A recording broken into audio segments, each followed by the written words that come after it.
for Saudi now. We're talking about 2 million people in a tiny, tiny space at the same time over a 5-day period. Absolutely, and it's been an extreme challenge for them. It's something that they've been hosting for 1,400 years.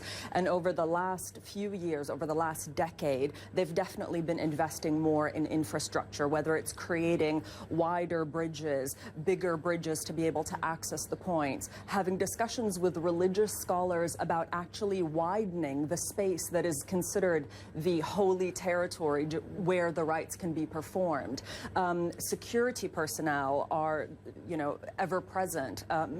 Tens of thousands of medical people that have been trained, up to 1,000 security cameras covering almost literally every single spot at the Hajj. And as electronic devices become more prevalent, this year, for example, they've introduced the e-bracelet for the pilgrim, so that any pilgrim can immediately be scanned and they know who they are, where they're from, where they should be staying, and what kind of medical conditions they can have. So every year they seem to be learning from the previous year, but that many people in that small a space is just bound to be a challenge.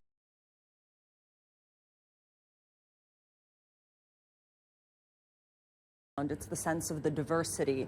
There isn't a language that isn't being spoken. There's literally people from almost every country in the world, every ethnicity. And also what strikes you, and having been to Saudi Arabia, you'll relate to this, is usually men and women are quite segregated in public spaces.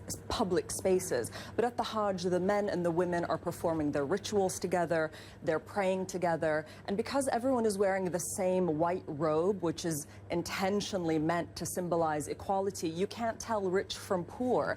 And some of the people you meet have actually saved their entire lives to be there at the Hajj at that moment.